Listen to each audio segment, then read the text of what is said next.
What up, guys? Welcome back to the Vinny Vegas podcast, where we break down the complex topics that impact us all. Today, we're diving into one of the most controversial aspects of American politics, the Electoral College. I'm here to talk about why I think it's obsolete and it should be scrapped. So let's get right into it.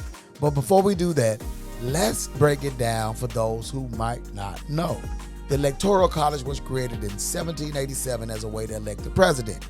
Instead of the people directly choosing the president through, popular vote, each state gets a certain number of electoral votes based on its population. In theory, it was to give smaller states more of a voice. But here's the problem. Sometimes the person who wins the popular vote, meaning they get the most votes from the people, doesn't actually become president. In fact, it's happened 5 times in U.S. history. And let me hit you with the most recent example.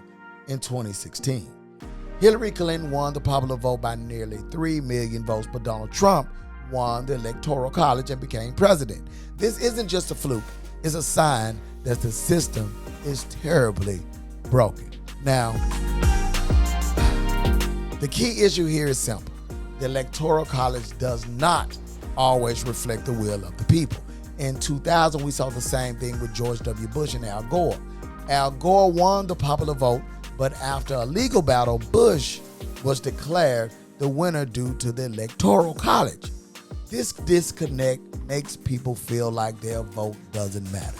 And honestly, when millions of people vote one way but the opposite candidate wins, it raises serious questions about the legitimacy of this whole system. Now, there's always been a big focus on swing states. Now, the Electoral College focuses political campaigns on a few swing states. These are the states that could go either way in an election. So instead of candidates campaigning across the whole country, they spend all their time and resources trying to win over voters in places like Ohio, Florida, and Pennsylvania. Meanwhile, if you live in a state like California or Texas, your vote might feel less important because the state is already considered safe for one party. And truly, that's not democratic. Now, let's get real for a second. The Electoral College was created at a time when the framers of the Constitution didn't fully trust the public to make an informed decision. Back then, there were no 24-hour news cycles, no social media, no instant access to information or anything like that. The world has changed dramatically since 1787, but the Electoral College has not. And honestly, we've reached a point where this system is more harmful than helpful. In a democracy, the person who gets the most votes should win. It's as simple as that. So, what's the solution, you ask? I think it's pretty clear. We need to scrap this and move to a national popular vote. If we want everyone's vote to matter, no matter where they are, we need to make sure that whoever gets the most votes across the country becomes president. It's straightforward, it's fair, and it aligns with the idea of democracy.